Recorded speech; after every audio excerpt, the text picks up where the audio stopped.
Bases Dropped on Soccer's morning show. Soccer Down here. Happy Friday. And we got plenty to talk about. Trust me, we got a lot to talk about. We got another firing in Major League Soccer. And we've got stuff going on in Cary, North Carolina that was interesting. We've got stuff involving teams in the Premier League and managers that are not returning. We've got stuff with Canada Soccer. Apple TV has had a press conference, or at least a press gathering, to discuss Season 1 of Season Pass. So there's a lot to get into. Hour number 2 is the Weekend Whiparound, patent pending trademark coming sooner, hopefully, rather than later, where we go over all the matches of the weekend. We look at juice boxes, look at facts, look at previews, all those kinds of things. That's in hour number 2. And we go over all of the action for the weekend coming up and everything that's associated with the sport here as we're turning into the month of June.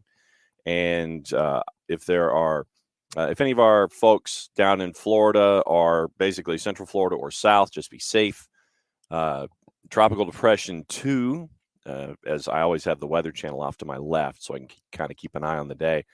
Really getting the west coast of Florida soaked at the moment. It's heading south, which is really interesting. But morning amount of flow. And so just make sure that if you got friends and family in Tampa and from the line of Tampa, Orlando south, just make sure that they're safe this full weekend. So there's a lot to talk about this morning, but want to start off obviously with what happened in Miami yesterday. So this is what happens when you don't have an afternoon show. And trust me, it's something that that I've seriously thought of having some kind of an afternoon show or an afternoon update or something like that. But yeah, there is no longer a coach for Inter Miami. The head coach is out the door. And so now you have all of these questions with Phil Neville gone. And now what? Jason Christ gone as well. So there's a lot to wonder about there in Miami as they finally made the decision where it's like, all right, Phil Neville, you're done. And so now when you look at the standings in the East, Will,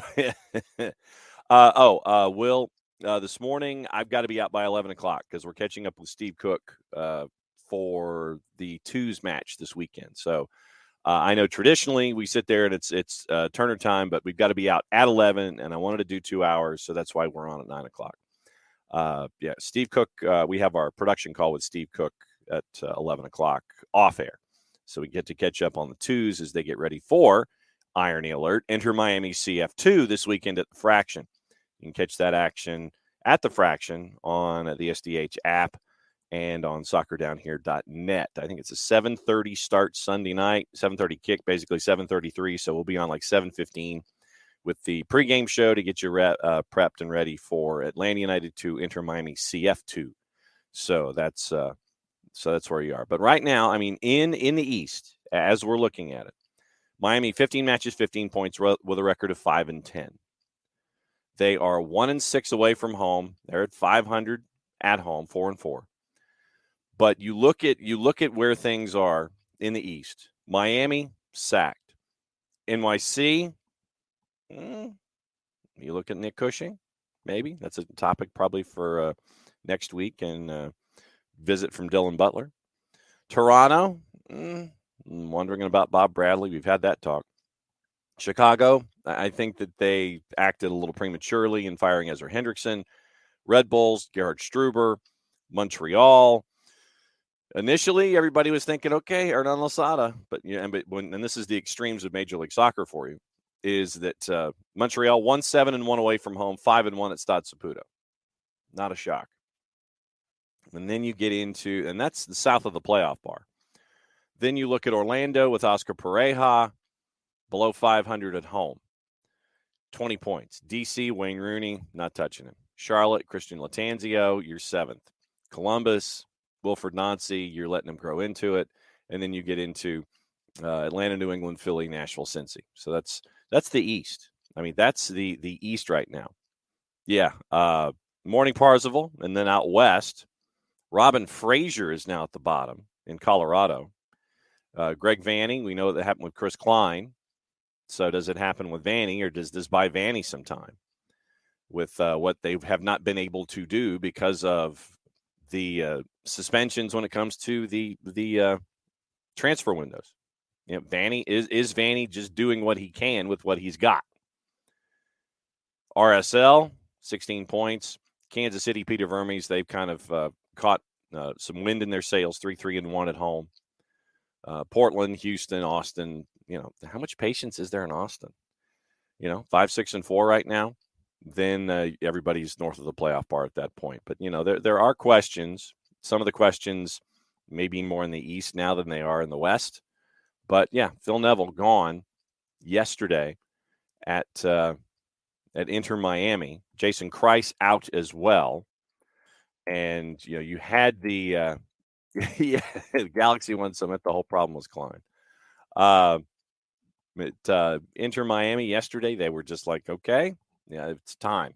So now, as you guys have been talking about in the Twitch pitch early on this morning, Will thinks it's Will thinks that Messi's in as a player manager. Will, it would be the greatest heel turn in the history of heel turns. Messi's a free.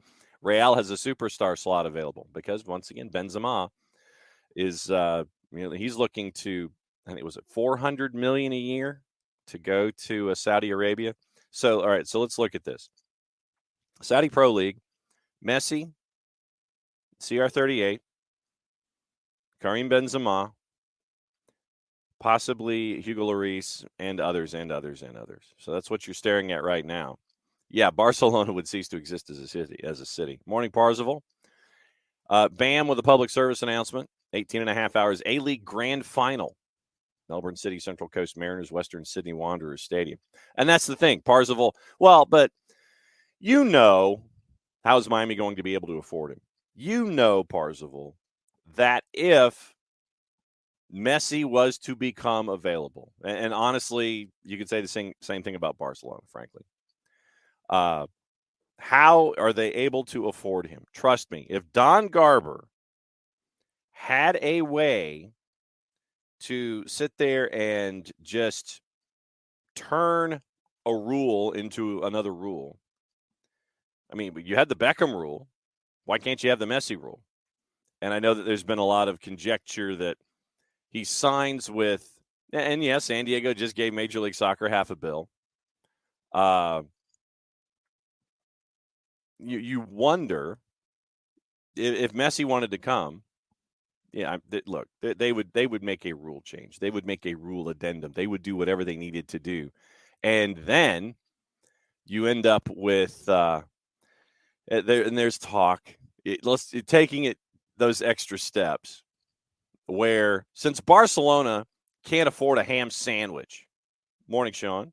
I know you're getting ready for game 1 tomorrow. Well, would it make economic sense? Oh, no chance, Michael. No way. Yes, it is. It is, Sean. It is Friday. You're exactly correct. But you would make a rule, and it would be something in equity and promises and all of these things that would line it up.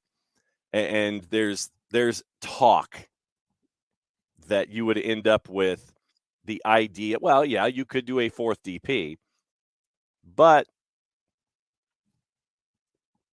once again, since Barcelona can't afford a ham sandwich, you would end up with the idea. Like I said, this is once again people really getting out their legal pads and the Zach Galifianakis gift of working all the math in your head from the movie The Hangover. Signs with Inter Miami, loan to Barca.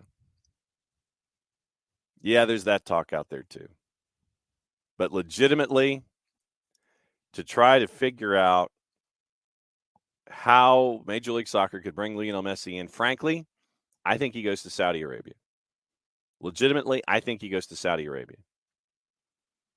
Oh, no question. No question, Emilio. He's not enough to bring Miami a cup. It'd be great to see. Yeah, absolutely. And it would be rhyme or reason for Miami to play all their matches at Hard Rock or some other place that they could figure out, that's wide enough to get in more than 12,000 people at DRVP and K. My gut tells me, even with all of this talk,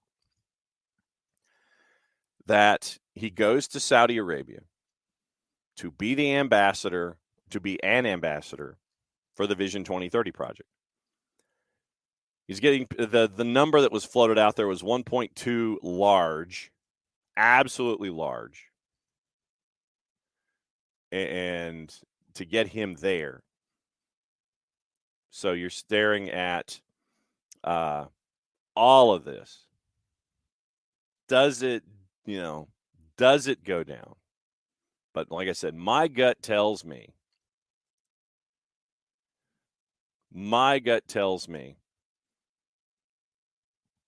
that it would end up with Messi being an ambassador in Saudi Arabia for $1.2 billion. And Matt Modaflow has linked to Morning Cocoa. Modaflow has linked to a piece from Cesar Luis Merlo and our friends at D Sports Radio, where, for those unfamiliar, D Sports Radio is El Sonido del Deporte, sound of sports. And they're discussing the future of Lionel Messi. Ariel Sinosian on their morning show. Inter Miami's doing everything perfectly to have Messi after July in their squad. Everything in their power. But like I said, I've got Messi going to Saudi Arabia because they will try to throw anything and everything at him financially to make sure. And that's the other part of it, Michael. I mean, you would have – so, all right, so Michael's opened a door. Let's walk through this door. Morning, Sharif. All right, let's take a peek. Messi and turf. And so, of course, what did I do? I minimized my friggin' MLS soccer website. All right, so let's just take a peek at the standings. Let's just look this through. He goes to Miami. NYCFC is grass, even if it's Citi Field or wherever they play, unless it's Belson Stadium in Queens, and that's turf. Toronto's grass, Chicago's grass, Red Bull's grass, Montreal grass, Orlando grass, DC grass, Charlotte turf, Columbus grass, Atlanta turf, New England turf, Philly grass, Nashville grass, Cincy grass. So short of Charlotte, Atlanta, New England, all these places in the Eastern Conference would get to see Messi. Western Conference, let's take a peek. Seattle turf, St. Louis I think is grass.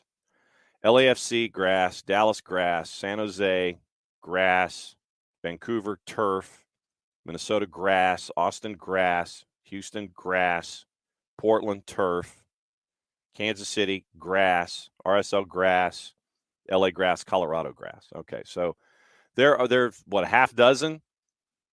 Yes. Thank you. I was trying to figure. I couldn't remember which one it was, Emilio. Thank you for St. John's.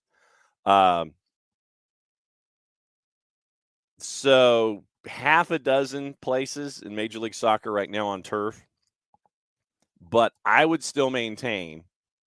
Well, Modaflow, Colorado, you've got to make sure the Prairie Dogs are happy. To Bam's point, Saudi Arabia is going to do whatever they can to keep Lionel Messi as an ambassador. It's like, you want a pet falcon? Do you want league matches on Tuesdays after lunch? That's what you're getting at here. They will do whatever they can to continue to add status and stature to their league and see what can go down with all of these stars, even if they're the stars of, mid to late 30s. All right, Saudi Pro League. Let me see. Saudi Pro League signings.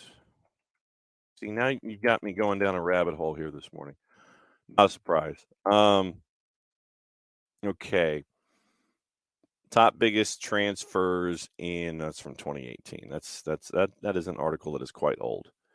All right, Saudi Pro League. Looking at fees. Let's see. Transfers, transfer overview, latest transfers. Okay. So, latest transfers. A lot with question marks when it comes to their fees. Christian Tello to Al Fateh. Right now, it's a lot of names. Lautaro Palacios, Christian Cueva, out from Al Fateh to Alianza Lima. So, looking at the most valuable player, Cristiano Ronaldo, according to our friends at Transfermarkt, is the most valuable player right now in the league with a value of 20 million euro. 20 million euro. That's the current. Yeah, that is the current run right now when it comes to the Saudi Pro League. But there's a lot of folks who are being mentioned. Busquets is being mentioned. Let's see. 5 players that they want to bring over than Messi. You're looking at Bobby Firmino was one of them that they want to keep an eye on. So plenty of folks that they can look at when it comes to the Saudi Pro League. But, frankly, yeah, I know that you guys are doing the personification of what you would have the conversation between Thiago Almada and Lionel Messi about. So, yeah, Thiago Almada sits there. It's like Leo. But now I legitimately think that Saudi Arabia as a country is going to throw anything and everything they can so they can have the Messi versus Ronaldo rivalry in the Saudi Pro League. Hey, look at us. Benzema comes over. I think Busquets is heading over. So, no, Will, they legitimately are putting them on opposite teams. And where is one is, and then what they wanted to do is have them on like the top 2 teams in the league. So that way they can draw all of the activity to, hey, look at this rivalry. Hey, look at this. And they sit there and they point at it. So I think they're trying to figure out which team it could be because Ronaldo right now is playing for Al Nassr. So then where do you put, and I think, was it Al Ittihad, I think is where Benzema is heading. But the biggest question is, okay, where do they put where do they put Lionel Messi? And you're looking at, is it Al Fateh? Is it Al Hilal, which was, I think, one of the favorites that was trying to figure out where it is. So that's the biggest question right now. It's like, all right, so if Cristiano Ronaldo is here with Al Nassr and they still finish second, so where does Messi go? And that's the biggest thing. But they would not put them both on Al Nassr for competition's sake. So they can sit there and have the handshake of both of them sitting there with their hands around each other wearing opposite jerseys, or the exchange of the mini banners at the beginning of the match with the handshakes. And everybody's like, yep. Yeah. So, yeah. And yeah, Coco, they're trying to put Messi, CR7, and Benzema on different teams. And so that's what you're staring at right now. Modiflow. Leo, my dude, listen, Turf here is incredible. You see my highlight reel? Yeah, that kind of stuff.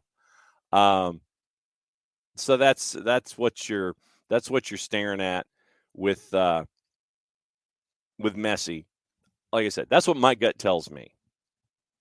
My gut tells me is that they're going to try to line up, as you guys were saying in the Twitch pitch, that it's going to be 1, 2, 3 different dudes, and then they'll just kind of fill in the blanks underneath. Sharif's like Al-Shabaab, another one in the capital city. And Will, I know you want a super team. I know you do. But Saudi Pro League is trying to sit here and say, look at all of these ambassadors that we have with our league that we feel is top 12 or top 10 in the world. So that's that's what you're staring at. Well, Emilio, the biggest thing is you want to preserve your asset. And we all know turf is getting better these days, but the biggest thing is trying to figure out, okay, do you want you don't want all the wear and tear on somebody that's, mid 30s, late 30s. And so that's the whole idea of Lionel Messi and not playing on turf and those kinds of things. So, style of play was another part of this too. I mean, if you think about style of play, France is not as physical as other leagues in Europe, and Messi can get around. It's like he'll let the young guy handle all the physical play. Just pass it to Mbappe up top, and then that way you can get that squared away. It's like, nah, dude, you go. It's like, here, I will pass the ball to you, and I will facilitate, and you can be the one who's right up there at the top that gets fouled all the time. So, so that's what that's what you're looking at with Messi in Ligue 1. If Messi also was to come to Major League Soccer, one, you'd have the travel aspect of it, and then two, you would have all of the the turf versus grass and all these kinds of things. So, that's all of these different things to me are, MLS turf negative, physical play, MLS negative.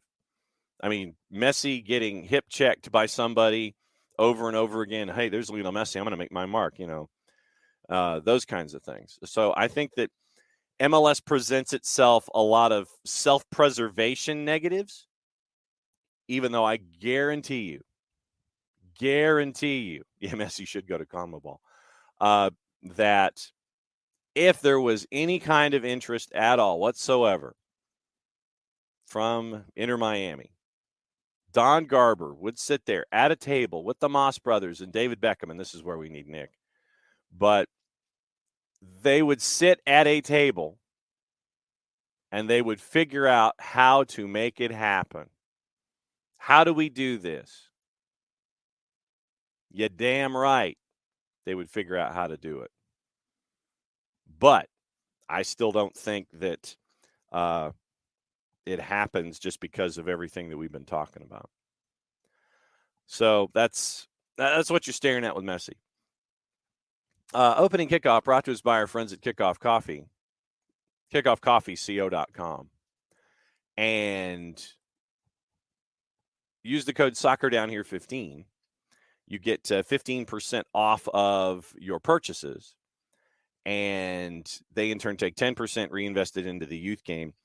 Our friends at Kickoff Coffee and kickoffcoffeeco.com. Now, this is the opening kickoff. How many, show of hands, how many of you have been watching the soccer tournament? The soccer tournament. The thing in Cary, North Carolina.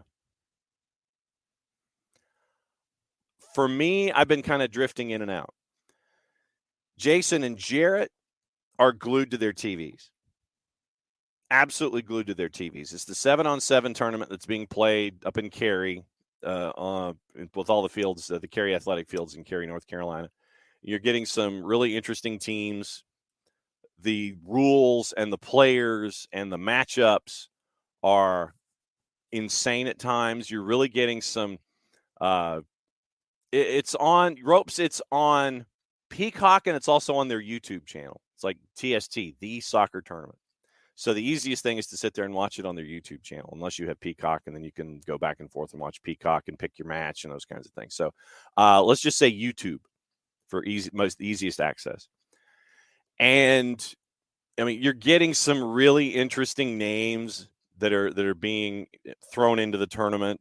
To give you an example of it, Jack Collison is on the West Ham United team, believe it or not. And so if you follow Jack on his social media, thank you, Modiflow.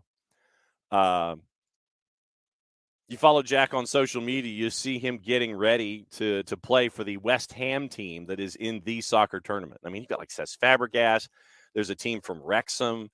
There's a team literally from Italy that played yesterday. I think the Italian team played the Wrexham squad yesterday, and Wrexham looks like they just recruited a bunch of defensive linemen and linebackers that are attached to it. But there's an all women's side for some of the original players from U.S. Soccer, U.S. WMT that are a part of this.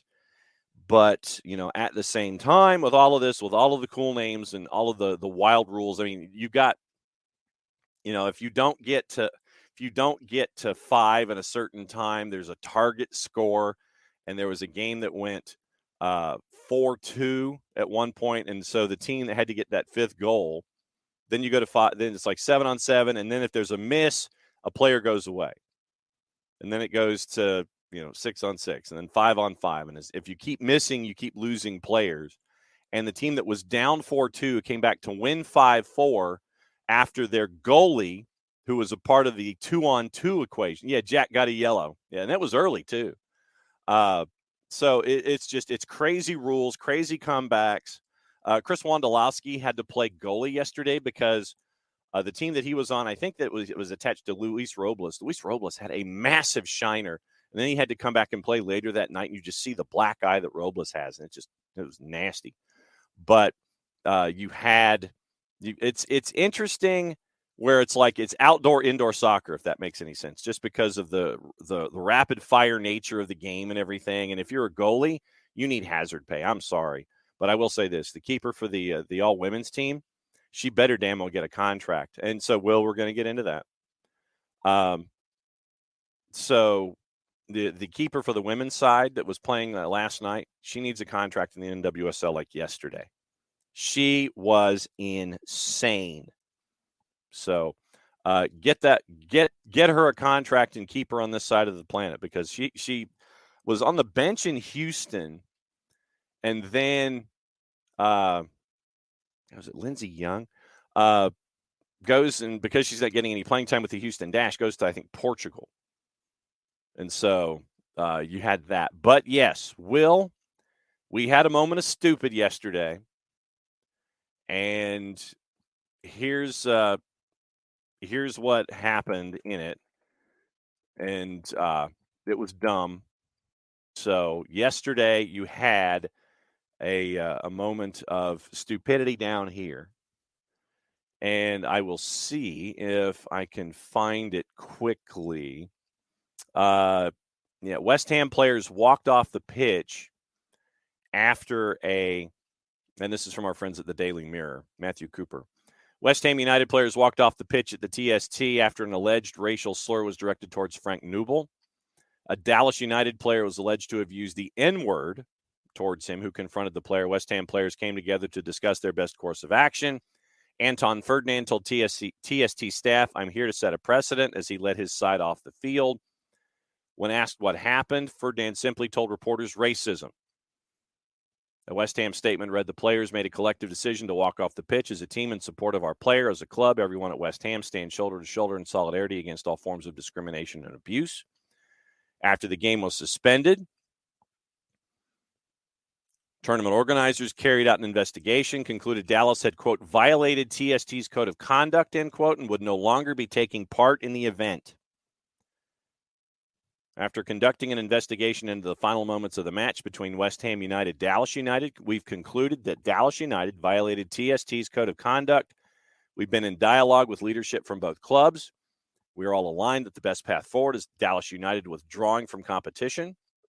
all parties involved unified in wanting to make a statement against racial insensitivity. We seek to run an event that's not only fiercely high stakes for all competitors, but one in which all competitors feel safe and protected. Dallas issued their own statement following the events, which they appeared to claim leaving the competition as a decision that they have made of their own accord.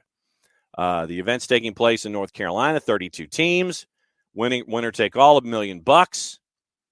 West Ham, Borussia Dortmund, Wrexham, Wolves, they've all entered sides. So that's where we are with that. So we did have a moment of stupidity down here at the 7v7. And we're going to ask the guy coming up here in short order if he got an invite to play in this tournament. So I just want to know, and would you play in a tournament like this? That for me would be the fun stuff. But since it is Friday and it is 9:30, it's time for this.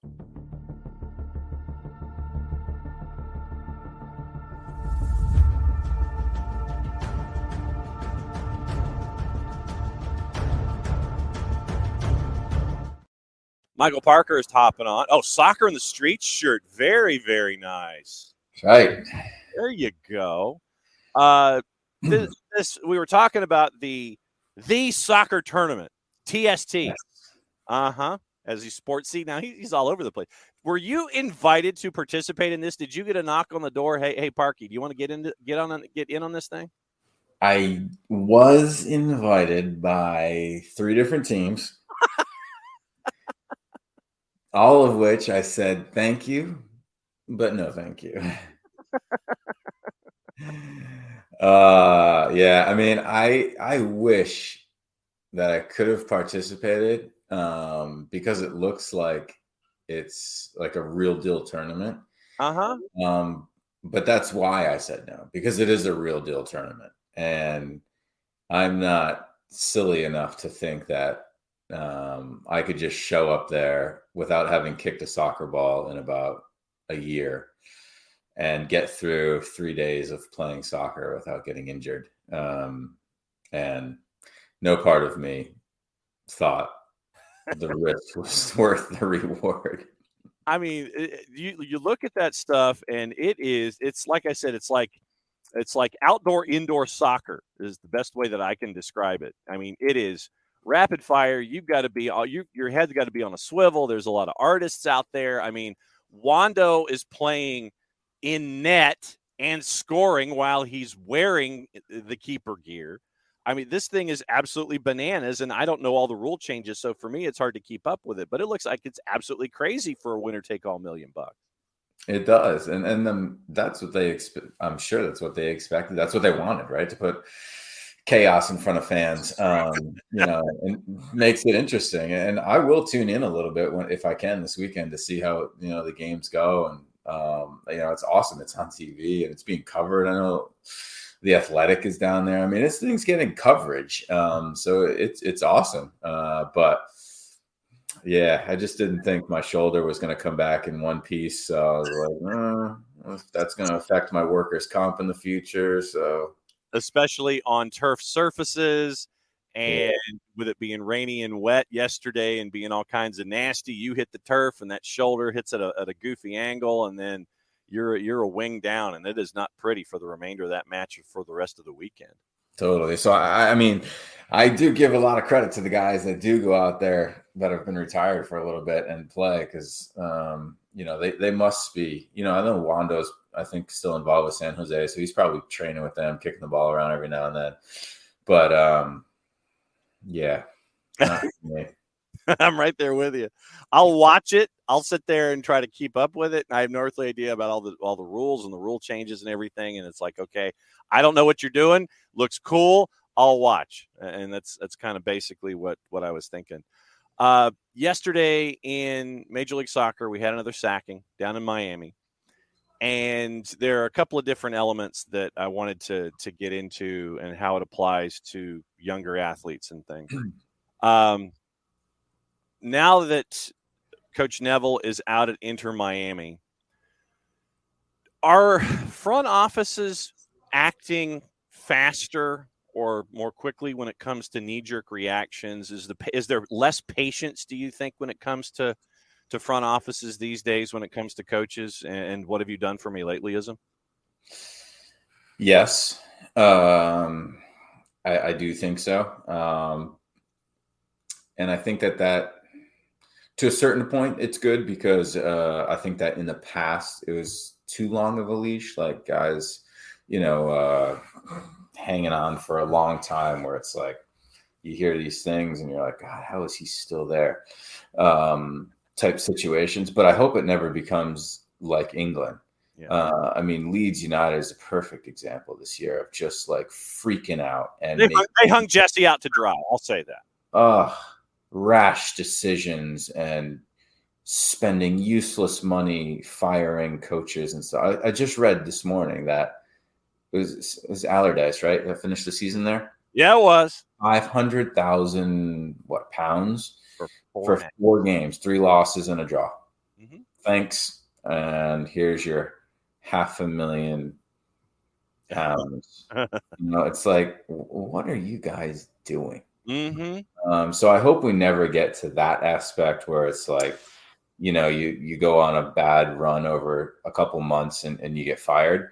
I honestly was a little bit surprised about Neville just because of his relationship with Beckham, and he's been dealt a tough hand. Like, I know that they've spent money, right? But Higuain was a disaster, right? I mean, his relationship with Pizarro was, I mean, I know nothing about it. Just watching on TV, I can tell those guys freaking hated each other and never played well together. So that was a disaster.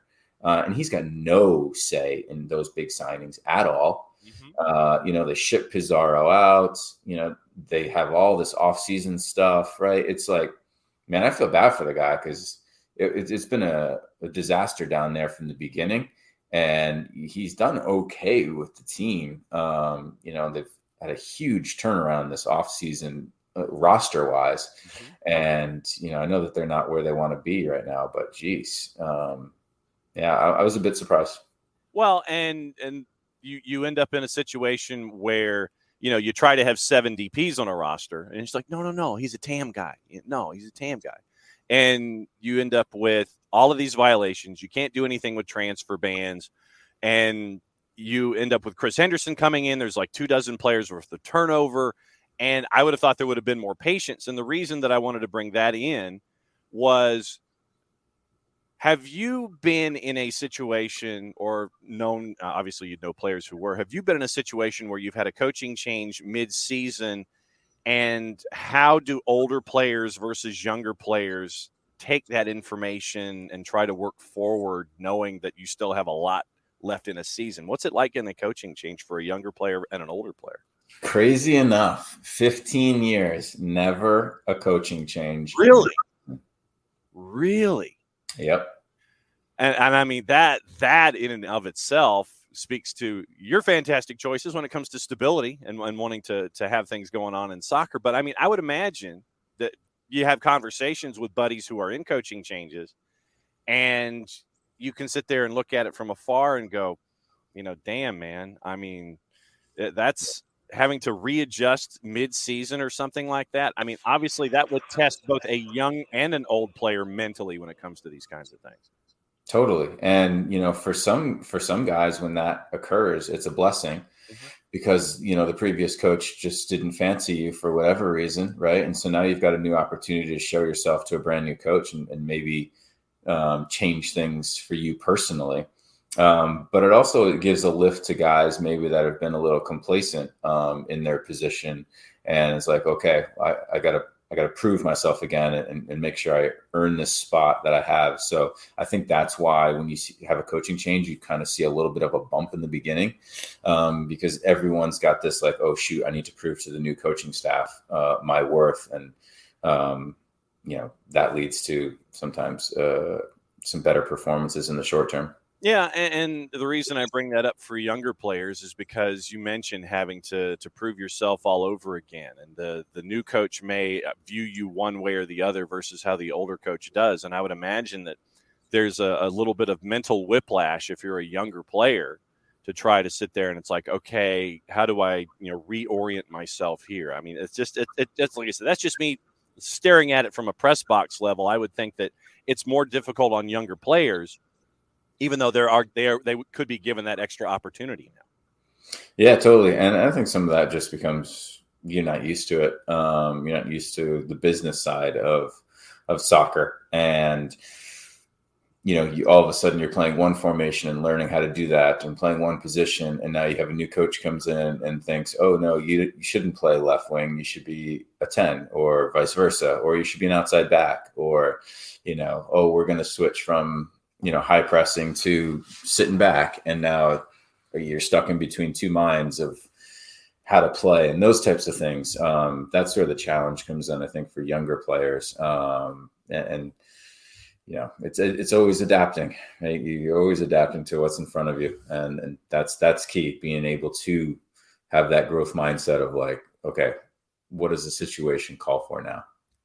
Are younger players in this current generation, are they better at adapting on the fly than the other generations that you've been attached to when it comes to playing and monitoring the sport? I don't think so, honestly. And I think that's some of the research going into soccer right now is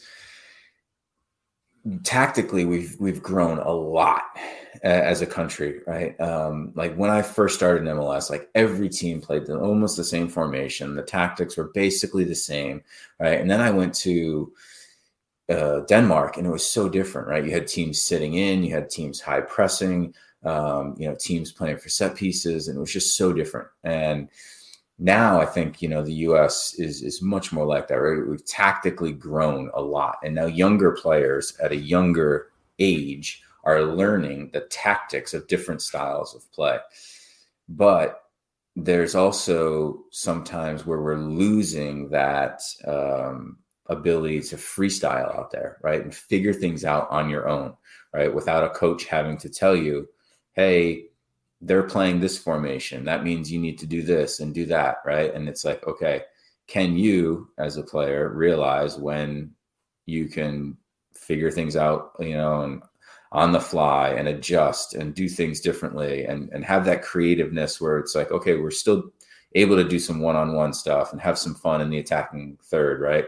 Or it's not like we don't have to play like robots and do this and pass here and everything's structured. So that fine line of like learning the tactics, but creating that area where there's still room for that individualness to come out in players.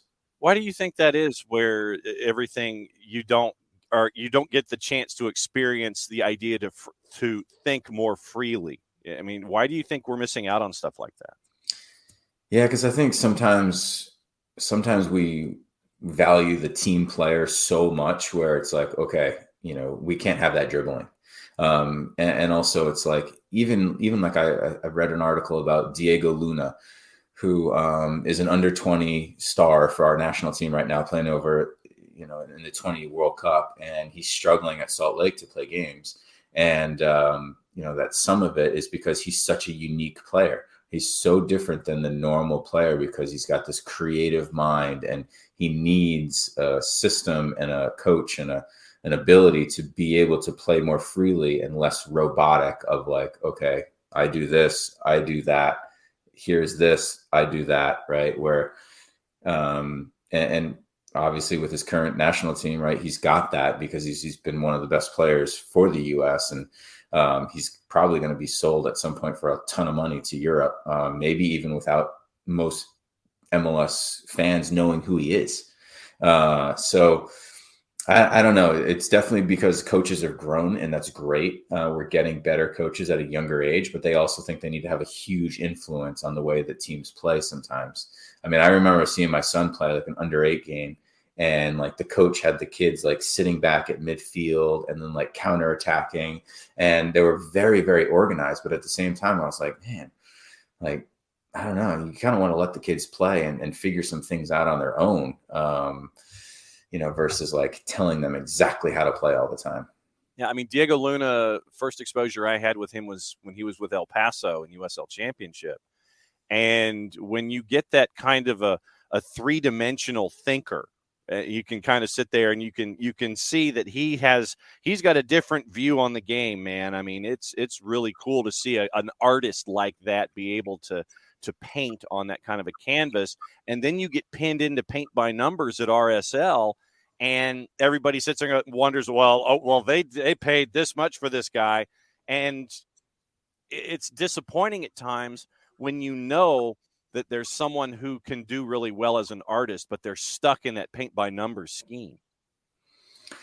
Yeah, totally. And that's why not everybody is made for every team, right? It's like some guys find a place where it works for them really well. And that might be because they need a system and they're a system player, and that's great and it works for them and they're in a great spot. And for other players, they need that freedom. They need a coach that's a little bit less of the tactics. And that's, I think, where coaches like, Bruce Arena, and even Caleb Porter, where it's like, I've heard that, okay, these guys aren't, the tactitional minds that like Greg Berhalter is, but there's also something said for their players, like having that ability to kind of do their own thing out there that works if you're able to find those players. Do you think, and this might be a loaded question, or maybe this is a why do you think coaches feel compelled with players at a younger level, like the U8 that you saw, like the U10s and U12s? Why do you think coaches seem to be predisposed more often than not to try to have something structured like that counter-pressing element that you saw with your son, instead of just letting folks go out and play? Why do you think coaches seem to be locked into that notion of, well, they have to have structure? I mean, is that basically it? Everything is structured. We have to have structure. I mean, is it that simple? Yeah, and I don't know, like I'm no expert at youth soccer and knowing when that shift occurs, right? But I just know, like, at a younger age, to develop that mindset yourself so that you're understanding the game a little bit more is nice and I think important. But yeah, of course, at some point you need to learn the different ways to play and some idea of tactics, right? But there's also understanding stuff and knowing it versus like, this is what you have to do here and have to do there. So there's flexibility within the tactics and that understanding. And that's, I'm sure, difficult for coaches, right? Because, it's nice to see a team that's structured and knows how to play and knows what they want to do, right? But, and this goes back to a conversation we've had a long time ago of like parents and even youth coaches of like, okay, this game we have to win. We have to win this game and this game and this game, right? Every game is the most important game. We have to win, right? And that's why you get these crazy parents yelling out the sideline, right? But what they don't understand is like, okay, sometimes if you figure stuff out and it costs you a loss in that game, right? But these kids are learning these things and learning these lessons, right? That's more valuable in the long run. So yeah, there's definitely a balance. Michael Parkhurst, Freddie Free Kick, with our friends at Beyond Goals Mentoring, at BG Mentoring on the Twitters, at MF Parkhurst on the Twitters.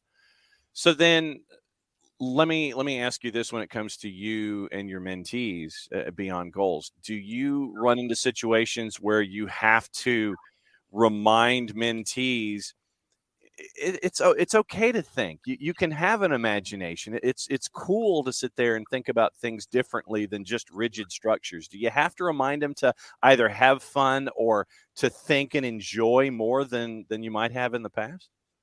Yeah, I've got one mentee in particular, and he's a little bit older, who is struggling with a coach who tactically doesn't understand the game a little bit and wants them to play a certain way, and it's not bringing the best out in him.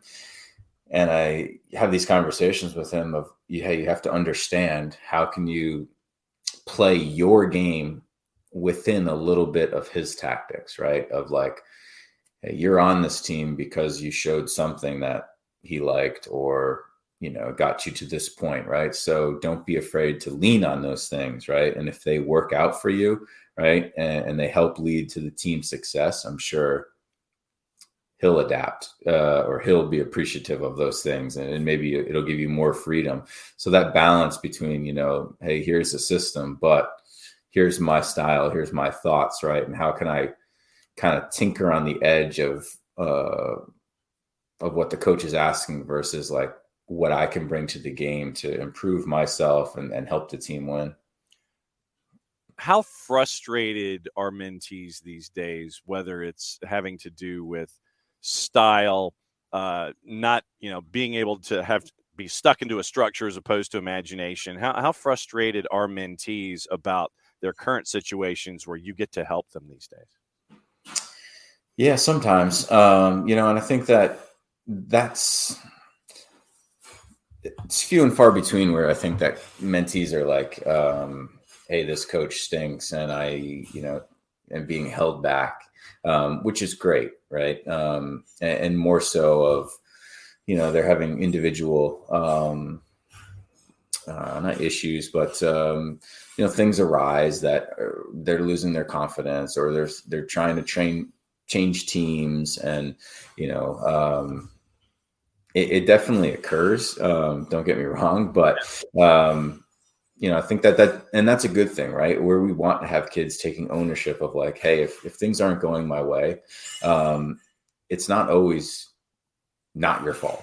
Yeah. Right. We have to take some ownership where it's like, okay, what can I do a little bit better? How can I improve myself? Even if you think that,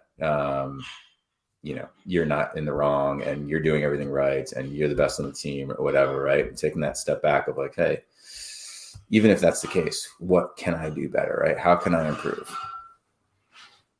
And I think that, you look at a situation like that for a mentee, and it's part of the growth process. While yes, you can sense yourself that you're growing and you're expanding, it's about bringing others along with you, and it's that making sure that everyone gets as much out of the experience that they can, even though there are those at different levels of success and levels of understanding the game. Yeah, totally, and that's the toughest thing for coaches, right? Of like, and even teachers in school, right? Of like, how do you bring up the bottom but also helping the top players get better and learn more, and also have them have some ownership of bringing, everyone else up as well. And that's, where the leadership comes into play. And, and that's where you see good teams. They're able to do that a little bit better. Yeah. And I mean, that was, what I was trying to figure out here, because, you want to have, and this was brought up by Modiflow on the Twitch pitch. You want to have love of the game over knowledge at a young age. You want to be able to go out there and enjoy what's going on. And then the byproduct of enjoyment is, okay, I can be a good 6, and I know what a 6 can do, and I can do all these different things. But you've got to understand and love the game first, and then grow from there to figure out, okay, here's my piece and where I can benefit from it, where we all can sit there and learn at the same time. Totally. Yeah. The love of the game is by far more important, right? Because, we can try and motivate our athletes, whether we're the coach or the parent. But ultimately, if that motivation doesn't come from within at some point, then they're not going to be able to, get to that high level.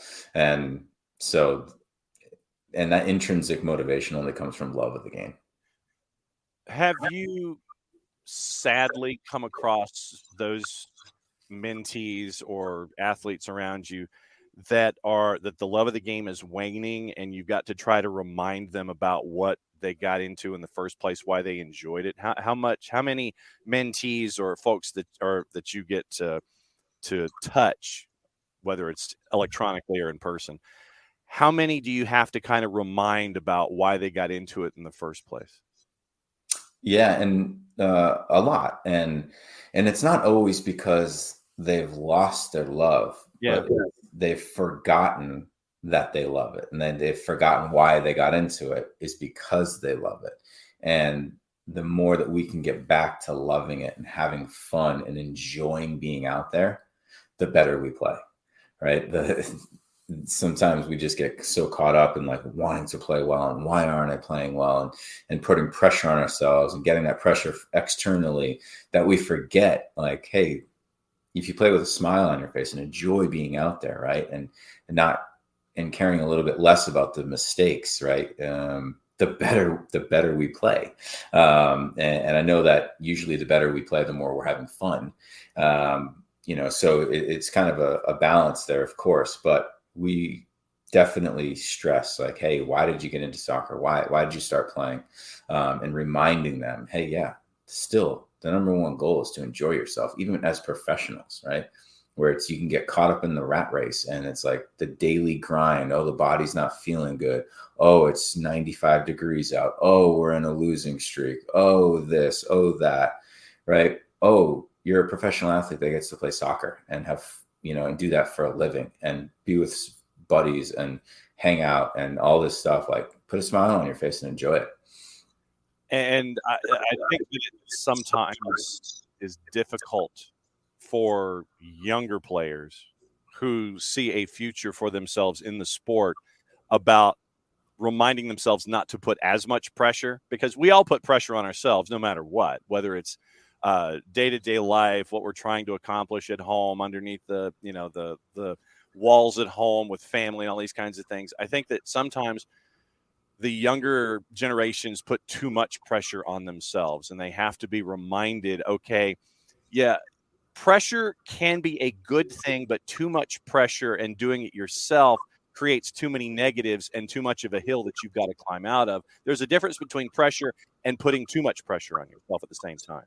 Oh, absolutely. Yeah. And that's one of the biggest things that we encounter and that we talk about, right? Especially when we're talking about tryouts and, showcases and big tournaments and playoffs and all those types of things. And that balance between, okay, how can we use some of the pressure and to generate, that fuel and that energy, but relieve some of it as well of, hey, you've earned it a little bit and, life will go on. And,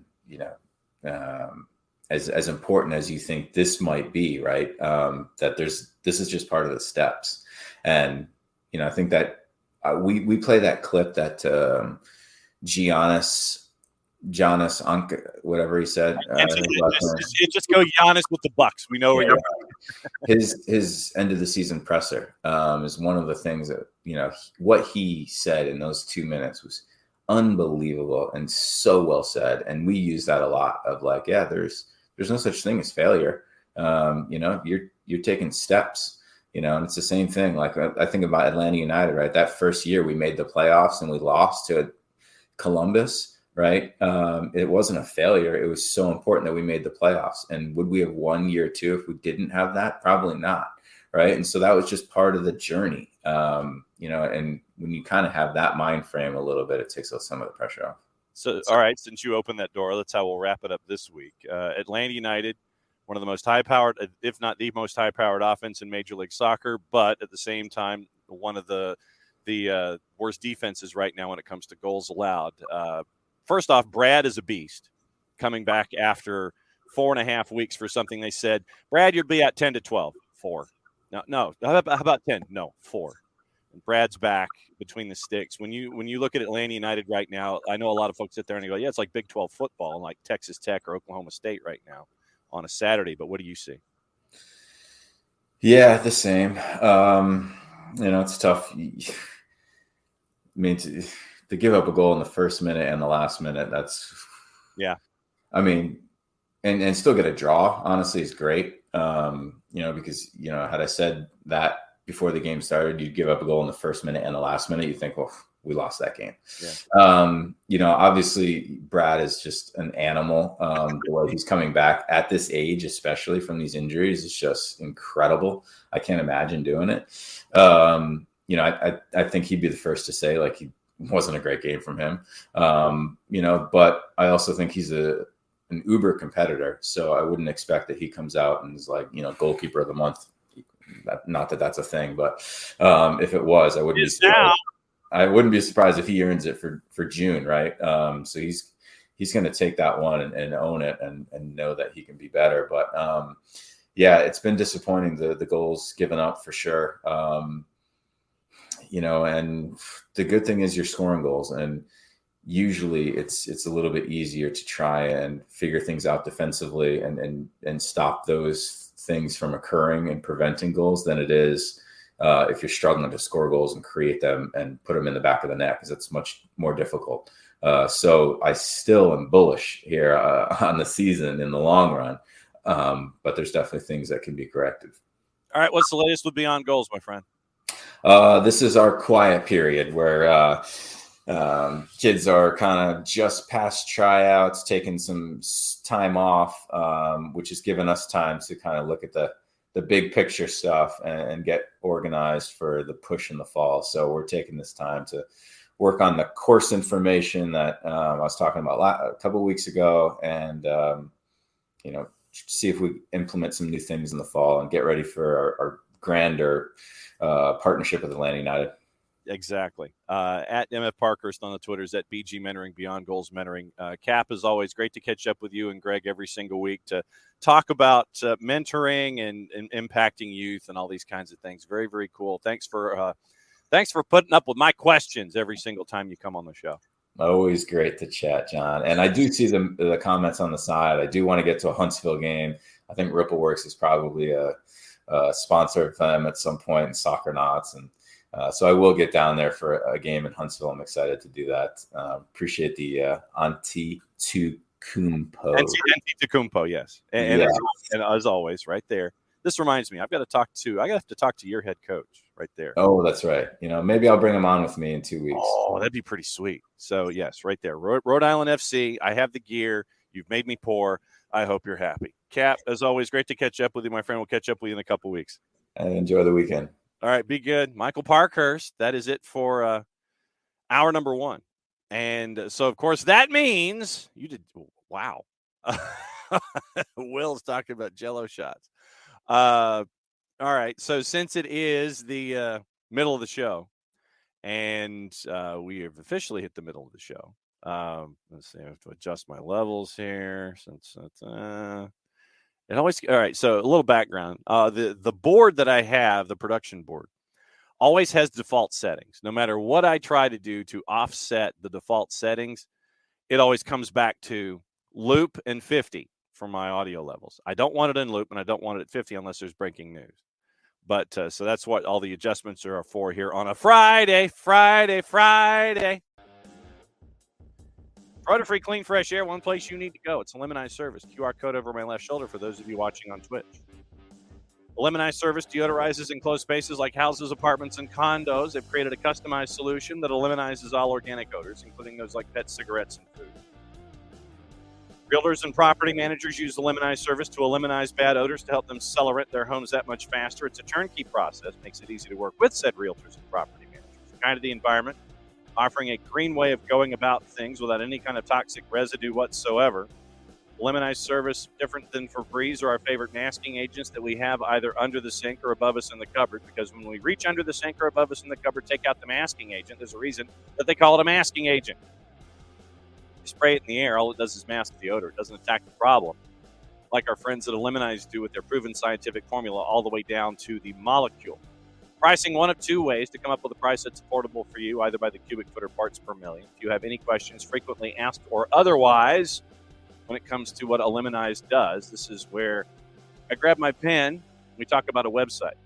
It's lemonize.com, but do us a favor here at SDH. Go /Atlanta so they know what part of the world that you are addressing them from so they can help you with your issues. Full homework assignment. ELIMINIZE.com/Atlanta, lemonize.com/Atlanta.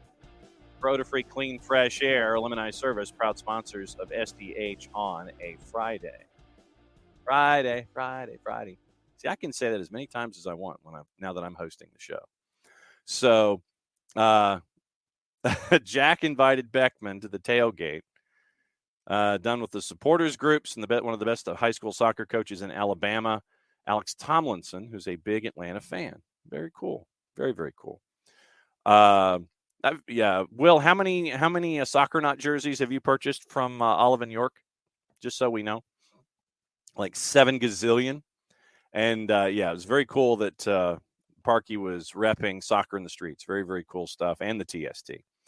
It is that time, since we're now here in hour number 2, where we look at all of the matchups this weekend. Got a couple of interesting non-730s because of our secondary TV rights providers.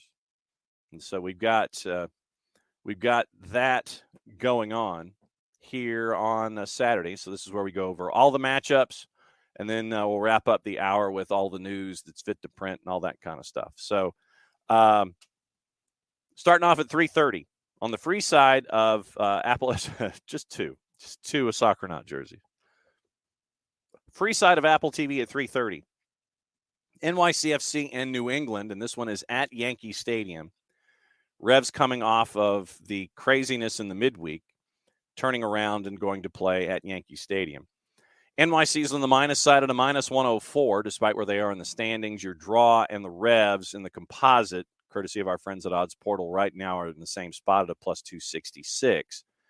4-7-4 hosting 7-3-5 fun facts. NYC has won its last 3 home matches against New England in all comps, including the 4-2 victory last July. NYC's recorded just 3 wins, drawing 2 and losing 4 in their first 9 home matches against the Revs from 2015 through June of 2021. Following the loss to Cincinnati on Wednesday, NYC's lost 6 of their last 7 in all comps. And this is why I was shocked. And let me know what you guys think as well as we go through these matches. NYC's lost 6 of 7. And that's why when we were going over coaches in hour number 1, I was thinking, Nick Cushing. Including consecutive defeats at home, NYCFC's never lost 3 straight at home in all comps. We've also got fantasy to go over, so we've got to keep an eye on that too. New England's conceded 3 goals in each of their last 3 matches. Draw to Atlanta, draw to Chicago, 3-0 loss to Philadelphia. This is the first time since June of 98 Bruce Arena coach side has conceded 3 or more goals in 3 straight regular season matches. 2 of the 3 goals NYC conceded against Cincy came on set pieces, direct free kick and a penalty. NYC's conceded an MLS high 11 goals on set pieces this season, 2 more than they allowed during 2022. And Carlos Heel opened the scoring. We know about that, scoring in the first 30 seconds. 6th time the Revs have scored a goal in the first 30 seconds of an MLS match, the most in league history. I'm sorry. I got to go with New England here. I'm looking at New England. I'll take that plus 266, and I'll run to the bank. 4:30, remember we talked to Nico Moreno in his old time slot when he came back in yesterday at 10:30 to discuss Cascadia. It's on Big Fox and on the free side of Apple TV, Portland at Seattle at Lumen Field. Super hyper mega pregame show anticipated, and we've got it. 8-6-2 hosting 4-7-4 kickoff at 4:55 on Big Fox and on Apple TV. Fun facts. Actually, hang on. Juice boxes. Seattle's a minus 141. Draws a plus 291, and the Timbers are a plus 359. So now fun facts. Timbers have won 4 straight regular season matches against Seattle, equaling the longest streak by any team against Seattle in MLS history. San Jose from 12 to 13. Portland is also unbeaten in MLS record 7 straight regular season matches at Seattle, winning 5 of them. Sounders have lost 3 of their last 4 home matches, including 1-0 to San Jose in the midweek. First time Seattle's lost 3 times in a span of 4 home matches in all comps since May to July of 2016. Timbers have 16 points through 15 matches, equaling their second fewest at this stage of a season ahead of only last year's total of 15 through 15. Portland's lost their last 2 MLS matches after losing only 2 of their previous 9, winning 3 and drawing 4. Seattle held the ball about 5/8 of the time, outshot San Jose 23-9 in their 1-0 home defeat to the Earthquakes. 23 shots are the most the Sounders have ever taken in a regular season match in which they failed to score.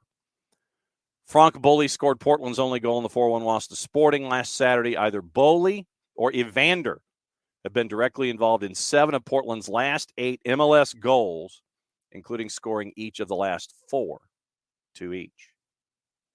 I got to go with Seattle. I still think Seattle's going to be angry enough to make this happen. Couple of 7:30s. There's 5 of them. Cincinnati and Chicago is at TQL. It's on the free side on Apple TV. Juice boxes in this one. Cincinnati's a minus 145. Your draws a plus 301. Chicago is a plus 363. As 11-1-3 hosts 3-4-8. Fun facts. Fire have never lost an MLS road match against FC Cincinnati, winning and drawing 2 each, including the 3-2 win last October.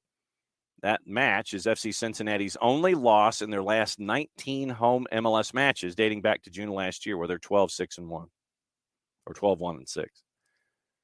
Cincinnati's 36 points, tied for the second most through 15 matches, behind only LA Galaxy in 98, who had 37.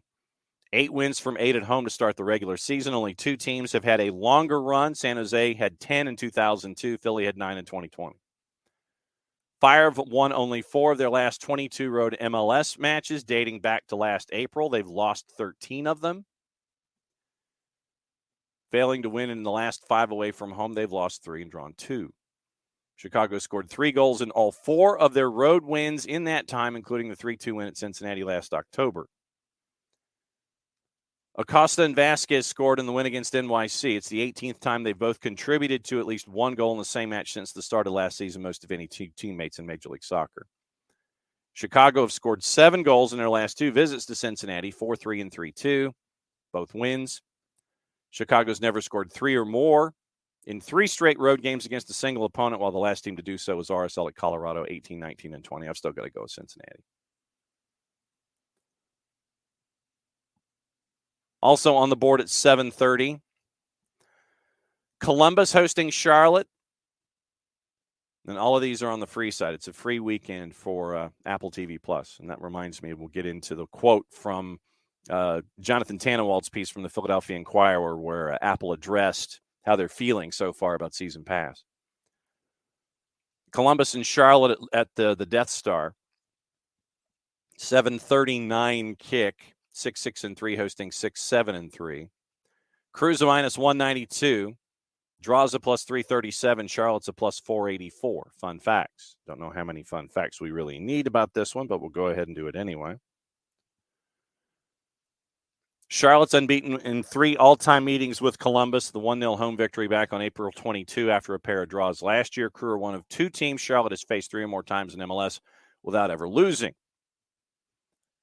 Columbus has lost only 1 of their last 15 home matches in all comps. They've won 9, dating back to early August, including the win over Colorado in the midweek. Crew have scored an MLS high 21 home goals this season, most after 8 matches in a season since 1998. Charlotte's lost 2 of their last 3 MLS matches following the 1-0 defeat at Philly on Wednesday. Charlotte has not lost consecutive regular season matches since losing their opening 3. Cucho Hernandez has scored the decisive goal in the 3-2 win over Colorado. 6th straight match with a goal contribution, 2 goals and 5 assists. Last Crew to contribute to a goal in 7 straight in a single season, Edson Buttle back in 2003. Kerwin Vargas took 2 of the 5 shots Charlotte attempted on Wednesday, set up another. Vargas leads Charlotte with 18 chances created this season, while his 40 total shot involvements, 22 shots. Second on the club this season, only behind Świderski, 49 with 38 shots and 11 chances created. I got to go with Columbus. Will and Jess, I'm sorry. I got to go with Columbus. 7:30, Palace Intrigue in Fort Lauderdale. 5-10-0 hosting 5-6-5. Inter Miami hosting DC United. Juice boxes. I don't know how much talk. Oh, okay. Inter Miami's on the plus side at a plus 147. Your draw's a plus 250. DC United's a plus 173. Fun facts. Hey, did you know that Inter Miami's got a new coach? Let's see if coach bump happens here. Won their last match against DC United 3-2 at home last September. First win in 5 tries against DC. Morning, Abby. DC had won 3 of the first 4, unbeaten in the 2 away matches, scoring 5 goals in 2 road matches against Miami. Inter Miami's lost 4 in a row. Second time Miami's lost 10 times in their first 15. Also happened in 2020. Second team in the post-shootout era, basically since 2000 to do that. Chivas USA did it in 05 and in 13. After a 4-match win streak in all comps, DC's only managed 1 win in 7 in May. DC lost 3 of their 4 road matches in May and has now lost 13 of their last 19 away from home in all comps. So they're 3, 13, and 3 in their last 19. Joseph has scored 8 goals in 11 career appearances against DC, tied for his most against any opponent in MLS play. The purple team is the other. Only Carlos Vela with 10, Raul Ruidiaz with 9, both against LAG, have more regular season goals against a single opponent since Joseph joined the league in 2017. Donovan Pines scored DC's first goal against CF Montreal on a Mateus Klisch corner. Second time Pines has scored off a corner taken by Klick. Klick to Pines is one of 2 combinations to link up for corner kicks all season long. Barrial and Mosqueda in Cincinnati is the other. I'm going to go draw just because I don't have a whole lot of faith in DC on the road. I don't have a whole lot of faith in Miami at home. Equals draw. Yep, Abby, we did. We talked about West Ham and TST and people being stupid. We welcome Jared Smith to the show. I heard people being stupid, so I showed up. Yeah, well, we were talking, and Abby was asking if we talked about Dallas United and West Ham and the TST. Oh, racism down here? Yeah, we did. Yes, yeah, we talked a little bit of racism down here, and yeah, so morons on parade, and it was decided y'all don't need to be here anymore, and so yep, we're done. We are in the weekend whip-around portion, patent pending, trademark coming. And we are right on the Inter Miami DC United match. So your timing, sir, is perfect. Michael Parkhurst talked about it in hour number 1. We talked about it briefly in hour number 1, but there's no longer a Neville on the touchline. And Jason Christ is gone too. So Inter Miami now is looking for a coach, and everybody's sitting there saying, yeah, okay, so Messi's coming in July. What do you think? Do we know he's coming in? No, I mean, no, it's speculation, but yeah. Oh, absolutely. Man, it's a weird one with Neville. Like, they've underachieved. They also have been. Look, I mean, I know they really. It's funny because he should have gotten down ballot votes last year for manager of the year. Mm-hmm. Remember, they are still dealing with sanctions Mm-hmm.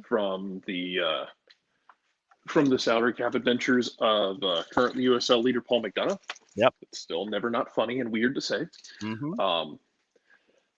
And where I think it really hit them this year was in the depth department because, you know, we've seen this with every team. We've seen it with Atlanta. We saw it with Sporting Kansas City last year. When you're missing that guy who was the fulcrum, and for Miami, it was Gregory. When you're missing that guy who was the fulcrum, it's hard to have another one. They don't have one. Not the same team without him. Because they started the year really well. He gets hurt. They go on a really bad run. A lot of 1-0 losses, which are honestly more frustrating than anything I think that you could have gone through. Then you get a couple wins. You know, you go up to Columbus, you get a win. You beat Atlanta in a game where kind of did what Atlanta's done some this year, which is you didn't play great, but you played well enough to you played well enough to win and got a couple things go your way. Just fine. Don't apologize for it. Yep. But they just never really got beyond. They never really got beyond that, and then kind of hit the brakes again on being good. And it's just it never really got going forward for them. I don't know how much of that is on Phil Neville. He has been really defensive about things, and some of it understandably so. Like his son getting booed last week was an absolutely awful look.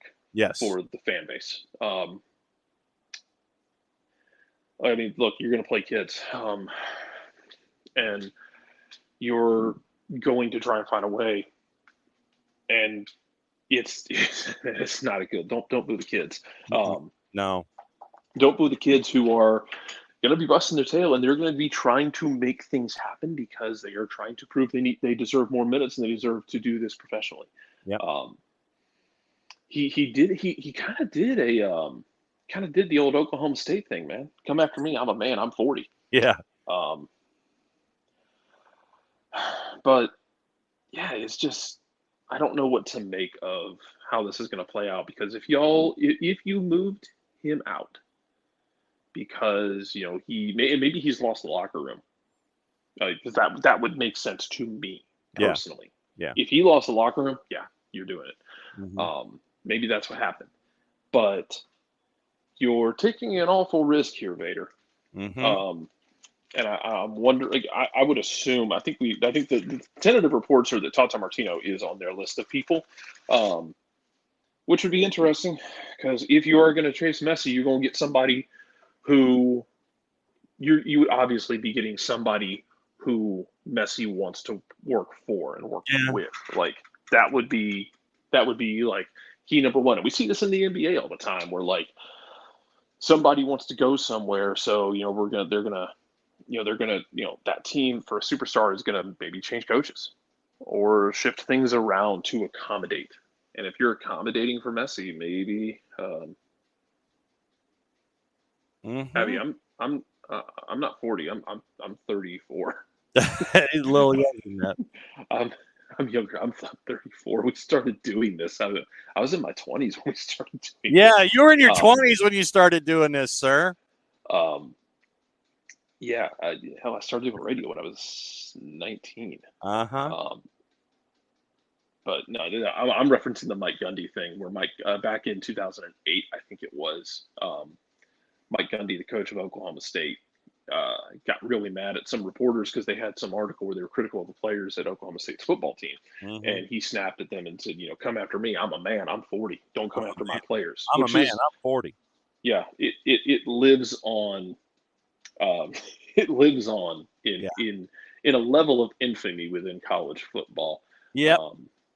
And also on drop boards and sports talk stations everywhere. Oh, buddy. Yeah, absolutely.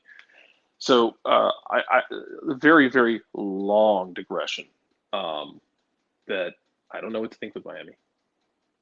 Yeah. And I mean, that's if you're trying to lay out the carpet for Messi, you better hope you get him. You better hope this was I want somebody else in charge and I'll come.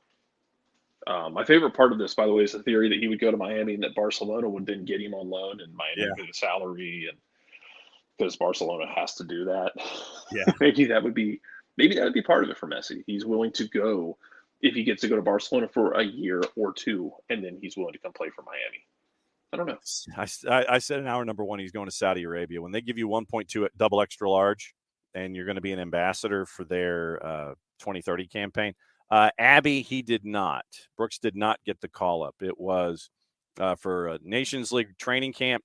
Callender, Cohen, Sean Johnson, Matt Turner, and net. Defenders, Dest, Richards, Jedi, Miles, Scally, Trusty, Walker, Zimmerman. Midfielders, Johnny, Della Torre, McKinney, Musa, Reyna, Senora. And you also end up with, at forward, it is Aronson, Booth, Pepe, Pulisic, Falarin, Balogun, Weah, and Alex Zendejas. So you got a couple of your transfers that have come in, and they're a part of the Nations League training camp roster. So you got some of the kids that portaled in. They're going immediately into the Nations League roster. So, Nix, I'm right there with you. Man, child, I never want to grow up either. I will grow old or surely not grow up. So yeah, I mean, Miami and DC is hideous on the road. They're 3-13-3 in their last 19. And going into new coach bump territory, playing in Fort Lauderdale at 7:30 Saturday night, big underdog. So is there a new coach bumper? Because I said I don't trust Miami at home with a coach situation. I don't trust DC on the road, so that means draw to me. Yeah, I think the draw here. There might be a new coach bump because, again, I don't know if he lost the locker room or not. Yeah. And I think that's no, I made it big. Leave me alone. Okay. I've been working for the last 3 hours. Leave me alone. I don't know if he lost the locker room or if it's kind of thing where, now that it's done, even if he did, now that you just get an answer. Yeah. You loosen up and you play a DC team that's going to come in and has one idea, which is get to Benteke profit. Yes. It's not complicated. Nope. 7:39 Red Bulls and Orlando City. Like I said, this is a full free weekend. Everything's on the free side for Apple TV. Orlando City and Red Bulls. Red Bulls at home are a -120. Draws a plus 252, and the purple team is a plus 343. What say you, Jared Smith? Red Bulls are on the ascendancy. It's that time of year. So trust the Red Bulls right now until they do something that tells you not to trust them. Right. At which point they will go a month without winning a game. Yes. And then they will stabilize and end the season on a decent enough streak to get into the playoffs. Of course. Because it's Red Bulls. They're in that stretch where they're going to just start winning a bunch of games. Not unlike Philly. Not as high of a ceiling as Philly, of course. But then they're going to hit a lull in the middle of the season because all of these energy drink soccer teams do. Mm-hmm. You get tired. It's exhausting to play like that. Yep. And so you're staring at that right now at 7:30. Also at Subaru Park, Rich Ransom, I imagine, will be in attendance. 7:39 kick for Philadelphia and Montreal. And in this one, did I just blow? No, I didn't. That's I'm hitting the wrong thing. Philadelphia is a minus 192 at home. Draws a plus 326. CF Montreal is a plus 509. I'm going Philly here. I don't have much hesitation in saying that. Yeah, Philadelphia. Same argument right now. They're in that run right now where kind of we talked about it with Dylan for a few weeks where you're kind of just waiting on Philly to kind of click, and then they did. They'll probably have another stretch where they don't. By the way, Jose Martinez locked up again through 2025. Yes. So 6. That is true. Really weird stretch of time and space in MLS where this is a thing we do in this league. We love to pile on. We love it more than anything. Yep. Because when somebody's down, buddy, the kicking boots come out. Because when Philadelphia was down, it was, man, does Jim Curtin need to go? Is Jim Curtin, has he lost it? Does he need to go? Jose Martinez is a free agent at the end of the year too. Oh my God, are we at the end with Philadelphia? Philly's ceiling might be slightly limited by the way they play. Mm-hmm. And maybe guys regress this year because it happens. But we are so quick when someone is down to break out the kicking boots. Mm-hmm. And Philadelphia is vengeful in a way that most people aren't, in that they're going to come back in full revenge style, not necessarily because they're good, but because it makes you mad and they want to spite you because it's just so Philadelphia of them. Mm-hmm. So Philly in this one. Yeah. I will see what happens with Curtin and his contract, though. Yeah, still waiting on that one. 8:39, Austin hosting RSL at Q2. Your juice box is there. Austin, slight favorite at a minus 101. And a slight minus side, minus 101. Draws a plus 267. RSL is a plus 256 in this one. Fun fact. As 5-6-4 entertains 4-7-4. Austin had a 2-1 win over RSL March 11, the first road victory by either side in the history of the series. Meetings in Austin ended with a pair of Austin wins and a penalty shootout win after the 2-2 draw in the playoffs last year. Austin has followed an 8-match winless run in league play with 3 wins in their last 4 consecutive wins at home. Austin has never won 3 straight home matches in a single season. RSL's managed just 5 wins in 44 all-time MLS matches in Texas, losing 27, including playoffs. RSL's managed to earn draws in 9 of their 14 visits since 2018, including last season's playoffs in Austin before the loss in the shootout. Driussi came off the bench to score, first match in a month. Driussi's recorded at least 1 goal contribution, 16 of 19 home matches this year. Though one of the 3 he didn't was against RSL. Pablo Ruiz scored RSL's second goal on a direct free kick, the first direct free kick goal for RSL since April of 2018. What say you, Jared Smith? Oh, God, that's been a while. Austin, I don't trust RSL. I have 0 trust for RSL. They're unreliable. Yeah, it's what they are. What they are right now. They're unreliable. Yes. It's pretty much the beginning and the end of it. We did touch on the Tata and Miami rumor. Don't really know much more than that. Last week checked.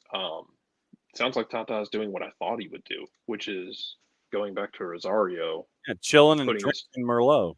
Yeah, he's like chilling and drinking, and whenever he wants to, he wanders over to Newell's practice and watches it Yeah. because he won't quit the game outright. Mm-mm. But if he's not having to manage on a day-to-day basis, he's probably still going to roll up to go watch practices and be around it and still keep it in his bloodstream. Is he willing to come back to the United States to manage a team, particularly one that might be bringing in Lionel Messi? Maybe. I don't know. But do you want that ish? That's the problem. I mean,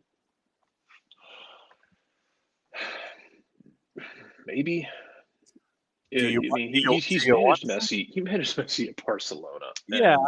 It's going to be whoever gets that. Look, there is going to be a degree of headache with this. Mm-hmm.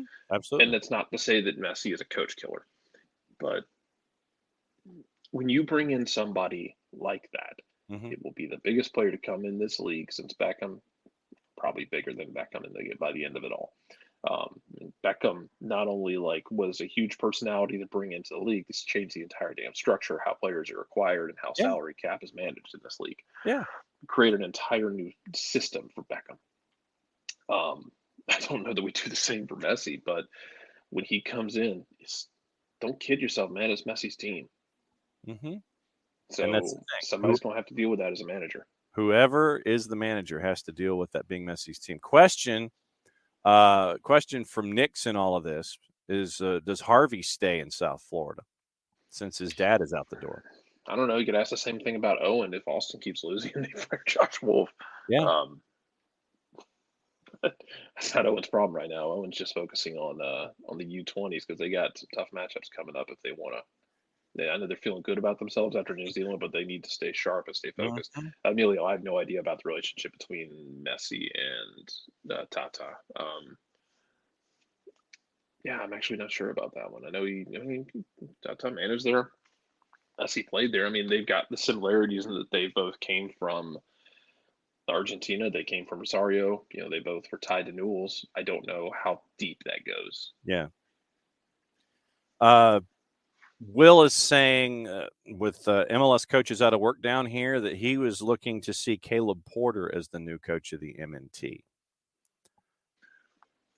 If you really want to break U.S. Twitter, U.S. soccer Twitter, and I always do because I think U.S. soccer Twitter is an absolute cesspool. It is a scum. It is a hive of scum of villainy. Mm-hmm. It is basically the entire planet of Tatooine. Yeah. Get them Caleb Porter losing a game in Honduras saying, I thought we outplayed them. Man. Just see what happens from there. Whew. Or Caleb Porter shushing a crowd at the Monsters cage against Saprissa. You want stuff to melt U.S. soccer Twitter? San Pedro Sula, a win for the United States. Caleb goes to the crowd and shushes them. He would shush his own fans here in the United States if he came in Columbus. True. Or Kansas City. And no, I don't think Nagbe gets back in the fold because I don't think Nagbe is. No. Darlington Nagbe was one of the best midfielders this country's produced, but I don't think he's that anymore. I think Nagbe has slipped. Yeah, I think fine because he's getting older, and that's what happens. Mm-hmm. Absolutely. No, I think that Driver. I think that there are better midfielders than Driver currently, and that's just what happens with age, and you end up with younger folks in the middle. And like I said, I'm with you, Jared. I think that that Driver was a tremendous midfielder, but there are those who are younger who can be there for a lot longer. Knicks, I mean, it's all. Think about it this way, then. You're producing better quality midfielders around the world that are tied to the U.S. national team. So, hey, if you're producing guys that are better than Nagbe is right now, that's a good thing. Because I think he is still very good at what he does. He's not going to get dispossessed. He's going to be a metronome. I think he's just starting to hit that little bit of a slip that you get in your 30s where you're still really good. You're just not like the undisputed best at what you do in the league anymore, which sucks. But it happens. Yeah. But you are producing more guys that can play that position around the world that can, give you what you need, which is good. Yeah, that's not a bad thing. That is a good thing. Also at 8:39, Dallas and Nashville in Frisco. 6-4-5 hosting 8-3-4. And the juice boxes in that one. Dallas on the plus side is favored at a plus 129. Your draw is a plus 231. Nashville's a plus 213. What say you, Jared Smith? Oh, geez. I get Nashville at a plus number. I'm taking it. Uh-huh. So I just don't know what to expect out of Dallas, so I'll take the plus side on that one. And I think that one's pretty solid. You've also got a couple of more 830s that are attached. And I want to go by the order that is there with the league. It is Minnesota and Toronto at Allianz. And in this one, juice boxes, Minnesota United's a minus 116. Your draw's a plus 267. Toronto FC is a plus 305. I'm guessing by default I have more faith in Minnesota United than I do in Toronto FC. I do. So it's just... And not overthinking it. I have more faith in Minnesota than I do Toronto. Although maybe Toronto stabilizes now that they've firmly planted Bernardeschi on the underside of the bus, like Casey style. It's Insigne. Just put Insigne and Bernardeschi out there and just have them sit there and go at it. Just turn it into entertainment in every market that they're in. Just see if they don't pass to each other.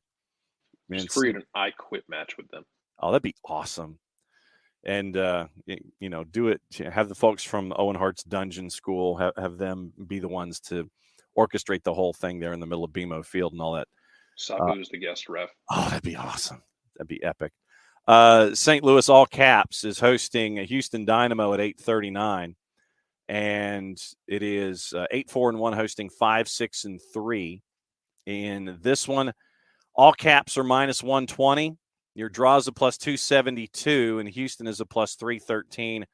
I've got to go. I got to go with All Caps in that one, and just because Houston's on the road, and I'm not overthinking that one either. So I'm gonna go against the grain here and take Houston on the road, simply because I think Ben Olsen will be pragmatic as hell in this. Yeah, I can see that. Been smart enough to know that we don't know if St. Louis can actually build up play on their own. No, without getting something again. 3 goals last time out. The 3 goals they had were, I should say last time out. The 3 goals: the free kick that floats to the back post, the header that was redirected in. And then the putback. They created 0.9 xG if we want to go by stats. And I know people decide when they do it, don't want to go by stats. I think Houston can roll in there and basically say, nah, you carry play, we'll play on the counter and make St. Louis try and create it. And I think Houston could nip a win that way. Could do a snatch and grab, and maybe it's not pretty. Mm-hmm. But I think you go into St. Louis and you tell St. Louis, hey, you play with the ball. Yeah, you do all the work. You take it. We're not going to put ourselves in a situation where we make a dumb mistake and hand you a goal. Mm-hmm. Yeah, so I could see that happening as well. Nick's in it with our Toronto FC loser leave town match. You've got loser leave town 2 players on the same team. Will wants a run in an old Bret Hart for a cheap pop at some point. And then, Bret Hart's opening riff up there, no doubt, is like glass breaking down here. Absolutely it is. You could bring in the Hart family. You could bring in, where's Luna Vachon when you need her? All of those folks from the dungeon, just move them over to Toronto. You bring in maybe Edge and Christian. All of those folks, you just have them come in and just have this massive group of Canadian wrestlers just sit there and turn it into a battle royal right there in the middle of the field at BMO.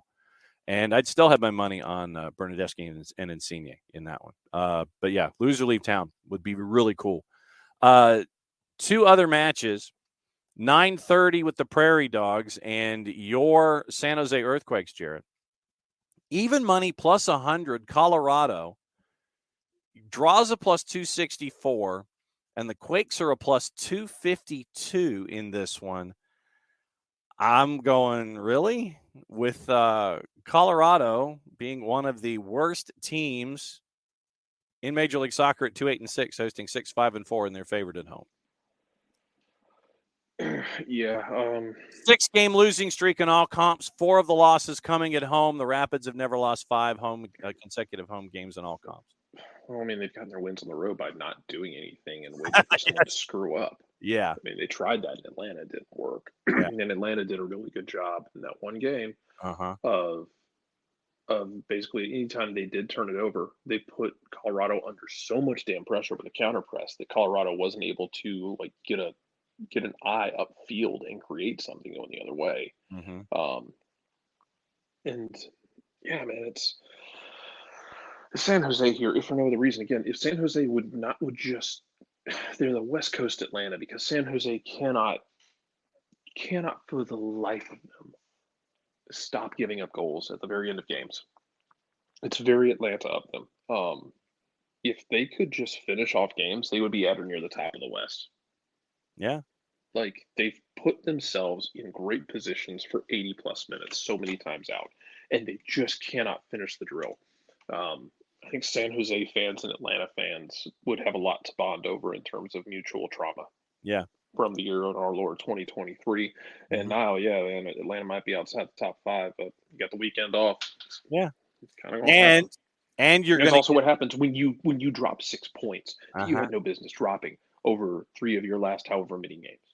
Yep. You like, it's great that Atlanta's in a position right now where they can, they could afford being a very liberal word here, afford to have some slip ups. Mm-hmm. But you're also back in the middle of the pack now, as opposed to being clear of the middle of the pack where you should have been. Mm-hmm.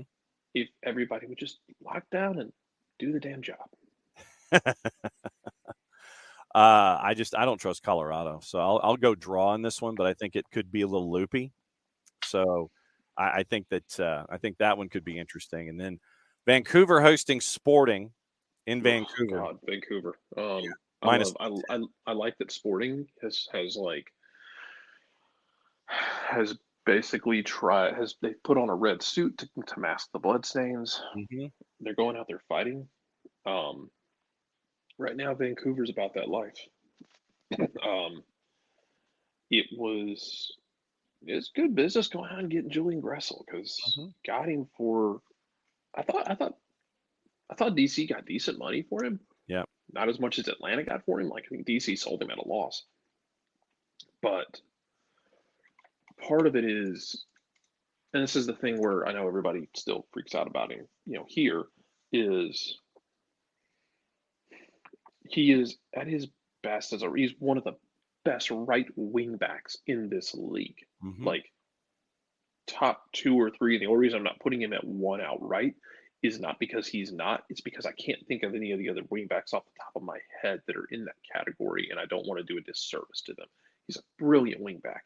He is a bomb scare and a liability to the day he dies as a right back. And as a right winger, he just doesn't create enough for himself. But at right wing back, where he can kind of take advantage of that space and the way they play, it's perfect. I'm happy for him though, because he proved himself in Atlanta. DC was up and down. Yep. But he went out to Vancouver and dude's put his head down and done the damn work, man. Had a brace last time out. They absolutely demolished RSL. By the way, I don't know if you saw this. The RSL goalkeeper goading the Vancouver fans after he shipped 6 goals was a choice. Jesus, that was a choice, man. Well, and James Sands actually going and talking to one of the NYCFC fans and they were having a bit of a heated conversation. Yeah, I tell you, the Scottish subreddits picked up on that too. Some of the Scottish fans picked up on that because Rangers fans don't love James Sands. There's not a lot of love lost there. He didn't do much in Glasgow. They didn't care for him. We're getting to a weird point though with fans because I think somebody in that clip you can hear him say like, "We don't come out here for fun." Yeah, which is the most asinine thing I've ever heard a supporters group member say, because sports are supposed to be fun. If you're part of a supporters group, it should have its source in being fun. You're supporting the club. I don't know who needs to hear this, but you're not the Barra Brava. mm-hmm. This isn't Argentina. This isn't Italy. This isn't like some organized crime syndicate running your club. You are not the shadow GM or the shadow technical director for your club. And I mean, well, yeah. I mean, if he comes over and you all want to have a talk, cool, man. And if it gets heated, it gets heated. But like, we don't come out here for fun, dude. You got to pick a better line of your free time then, because the second it stops becoming fun, go do something else. yeah. And if you're Sands, go ahead. No, and Sands took issue with the fan who said that it appeared that because of what was happening out on the pitch, that the NYCFC players don't care about It was Houston keeper Steve Clark. I'm sorry, who was goading the fans after giving up 6 goals. Yeah, thank you, Niall. Yeah, good for a -1 in the fantasy, by the way, for anybody who had Steve Clark. But yeah, the fan that was having the discussion with James Sands said that you guys don't care, and Sands had some choice predicate adjectives and colorful metaphors for that fan, saying, "Don't tell me that we don't care," and it was far more colorful than that. Yeah, it's a thing like we do where like we do as a collective, where we're critical of like when things aren't going well. I know we do this in baseball a lot as well because if somebody's somebody's getting mowed down, like Atlanta was against the A's this week, because you cannot actually predict baseball. It's an unpredictable sport of stupidity. Yes. And it's beautiful in that way.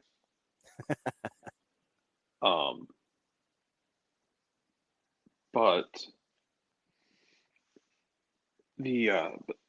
that being said, you get these situations in baseball where it's like uncompetitive at bats. Yeah. And then we're like, oh man, they just don't care. Like sometimes everything you try doesn't work. It's the way of the world. You're not always going to have a great time. Not always going to have a great day out there. Start getting into, and yeah, you really do start getting into conflict when you start telling people they don't care. Yeah. When it's their job. I think it's one of those things you're looking to get a rise out of it. And if your mindset is well, now he'll get mad, now he'll play better, like you can do that without getting into a fight with him. I do worry that like I don't want us to get to this point where like you have ultras who are thinking, well, we can impact everything about the club and act as like a shadow GM or shadow technical director and make things happen that we think should happen, and pressure them into like firing somebody on a string of bad results. Now, if you want to if you get into a situation where like somebody's committed crimes and you start doing pressuring for that, it's a different story than bad results. Okay, now we are going to try and shadow run the club. Like man, this isn't the Barra Brava. No. Apple's finally telling us what they think about season pass. Eddie Q, the company's senior VP of services, gave the first on-the-record remarks from anyone at Apple about this stuff. And, quote, "I'm very proud and happy with what we've accomplished so far, but I'm sure that the best is yet to come. It's been a great few months for such a quick turnaround, so I'm incredibly proud of everyone on our team, everyone in the league, teams, players, owners, have been instrumental in making this a huge success to start the season." Q took no questions after the statement. This is from Jonathan Tannenwald at Philadelphia Inquirer. Statement lasted just over 3 minutes. No opportunity to ask about anything else, especially the report The Athletic had where Apple has an opt-out if the subscriber targets aren't met. Nor did Q say anything about how many people have paid for season pass, though he acknowledged aloud he wasn't going to. Tannenwald says, but if his statement wasn't too much on an overall scale, it wasn't nothing either. Quote, we're in year 1 of a 10-year partnership, so this is just the beginning, but we're off to a great start with subscriptions and viewership. We don't share specific subscription numbers, but I can tell you we're certainly doing much better than we had forecasted. So that's your early round. Q has gotten a lot of feedback from the public. He says there's been plenty of it, good and bad. He says, I get a lot of great feedback from users, had a lot of fun texting with owners and players on the weekends, giving me real-time feedback and ideas on how to make Season Pass even better. And quoting Fraser Crane, we're listening. Well, see, I still think a lot of this is, I still think for Apple, some of this is an opportunity for them to use MLS as their guinea pig. Absolutely. Because imagine if this goes well enough, where Apple gets enough subscribers and they can say, well, with Bally's doing what they're doing, Yes. What if we go get more baseball games? What if we go get more American football games? What if we go get other leagues? If we can get this much for MLS, yeah, and if we find the right price point for MLS, okay, we've established the price point is at X. Okay, Yep. What if Y is the price point for, NFL? Yep. Or NBA or whatever it might be. Hell, go get college. Imagine putting like the Pac-12 after dark on Apple. You fire up Apple TV and you get to watch Baylor and Texas Tech score a collective 160 points. I still think a lot of it is MLS is their guinea pig. Yeah. No, so I don't expect solid numbers. I expect platitudes and like wispy, kind of ethereal answers. Oh yeah, or as Nick said, word salad.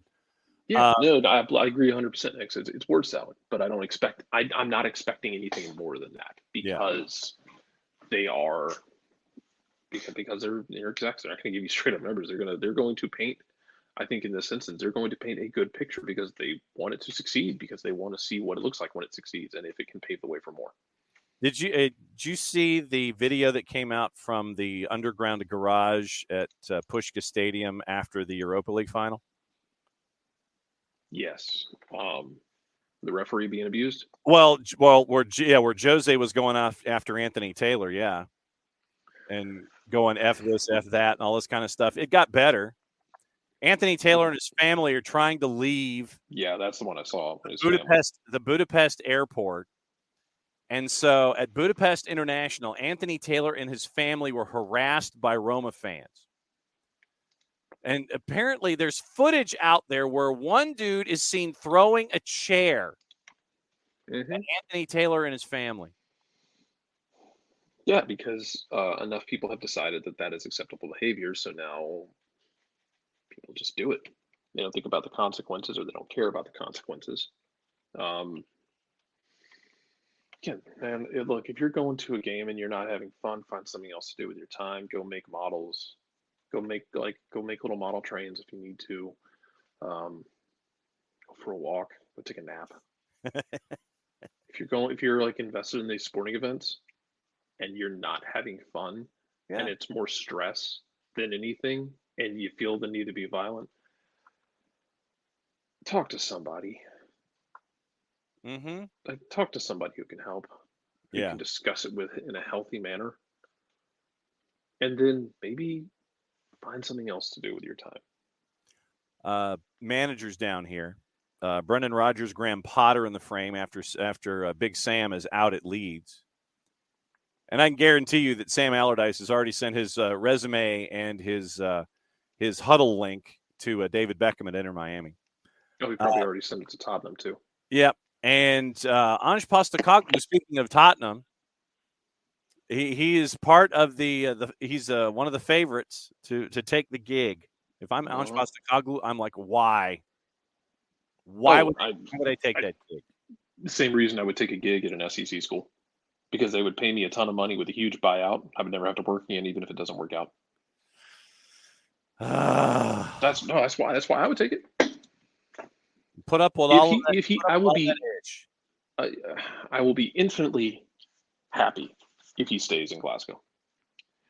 If he chooses to go to Tottenham and take that money, I will not blame him one bit. I will not hold it against him. I will thank him for trying to drag this club into the 21st century to run like a modern football club. And Rangers is trying to follow suit now. Mm-hmm. So good. Maybe more clubs will do it in Scotland. I will thank him for that. And I wish him well, because I know he will be getting an obscene amount of money and a huge buyout when Daniel Levy decides to pull the plug. Galatasaray claimed their 23rd Turkish league title, first since 2019, beating Ankaragucu in their next to last match of the season. Goals from Baris Alper Yilmaz and Sergio Oliveira, and a brace from soccer over their legend, Mauro Icardi. My God. And yeah, to touch on Emilio's thing as we backtrack a bit, and that's the thing, because Emilio mentions as a Roma supporter, he doesn't support what happened with the Roma fans. And that's the thing, man, that really sucks about it is like those fans really do ruin it for the normal human beings out there, because there's plenty of fans who don't agree with it, and they're going to get lumped in with these idiots, and it makes everybody look bad. Yeah, which sucks. Yeah. And in a less serious note, I wonder if Wanda was at the celebration. Oh, that would have been epic. Nick's gets the breakdown for Big Sam's month of work. 13 pounds a minute. My God, that's like a beat 2, 3, 4. Yes. That's, dude. There's a reason they call him Big Sam at 13 pounds a minute. That's a good month worth of work. It's like you dialed long distance. Yeah, really? In 1997. Yep. Kefsi, as far as I'm concerned, Jose was brought in to be bigger than the locker room. He ran out Dzeko, Mkhitaryan, and Pedro. Not saying it was all bad, but Dzeko and Mkhitaryan are happy. Jose did not elevate the club. And Niall, it makes future players think, do I really want to come here? Fans have to know how to act in a proper way. It absolutely does. So you've got all that. Martin Ziegler at the Times. UEFA is going to keep Simon Marciniak as the Champions League ref following a lengthy apology and a clarification about appearance at a conference in Poland organized by a far-right politician. UEFA says the anti-discrimination groups requested that he remain in the role. Fair Network Chairman John Oliveira welcomes UEFA's swift consideration and resolution with the ref's apology. We thank our colleagues at Never Again in Poland for their vigilance. We deplore any threats to them or attempts to discredit them as a consequence of their work. So Simon Marciniak is going to keep his gig on the 10th. Mourinho has been charged by UEFA, by the way. This is coming down in the last couple of minutes. Disciplinary proceedings for using insulting and abusive language against the ref in the final. Filmed repeatedly calling him the disgrace, and it was an effing disgrace. In the car park, Roma will also be charged after their supporters threw objects and lit fireworks and caused crowd disturbances. Sevilla charged with similar infractions. Taylor booked 13 players, 7 of them Roma, littered with delays, high number of fouls, targeted by Roma supporters. We talked about that. Ref's body, PGMOL, says we were appalled at the unjustified and abhorrent abuse directed at Anthony and his family as he tried to make his way home from refereeing the Europa League final. So that came down in the last couple of minutes. Rafael Leao has extended his new contract through 2028, 175 million euro release clause. Both clubs denied PKs, and when given 5, they chose poorly. That is absolutely true. Final match day of the Serie A season coming up this weekend. Before we go, really quickly, what to watch on TV today. And remember that we've got twos this weekend on the network, 7:30, so 7:15 pregame with the twos and Inter Miami CF2. USA Costa Rica U20 women's semis on FS2. Gold TV's got the Ecuadorian League with IDV. Season Pass has Next Pro 9 and 10 with some West Coast action. Austin FC2 hosting Real Monarchs. Whitecaps 2 hosting Sporting 2. German Bundesliga, Wiesbaden, Arminia Bielefeld. Keep an eye on that if you want to see if George Bello stays in Bundesliga 2. 2 matches in the USL Championship, Charleston Battery, Indy 11, Colorado Springs, Oakland Roots. Serie B promotion playoff on Fox Soccer Plus. 3 matches in the Argentine Primera at 3 o'clock. VIX also has the U17 Men's Championship for UEFA, France and Germany at 2. U20 Women's Semis at 3 and 6. Mexico, Canada, USA, and Costa Rica. It's 11 o'clock. That means we got to go. We got stuff. And once again, thanks for hanging out with us. And we will be doing all of our stuff this weekend. And thanks for hanging out for another busy week. It's going to be another busy weekend, and we'll be back at it again on Monday. So for everybody here at SDH, I'm just John. Thanks for hanging out with us, as you always do. And it's great to have all of you guys as a part of the Twitch pitch and a part of the family. So, Nix, everybody, good to see you. Thanks for hanging out with us on a Friday. Great to have Michael Parkhurst on as well. So for everybody here, for everybody out there, play it safe, everybody. Enjoy your weekend. Be safe. We'll be back at it again on Monday morning. Since it's the end of the show, that means I get to do this. We'll be back at it again 9:05 Monday morning.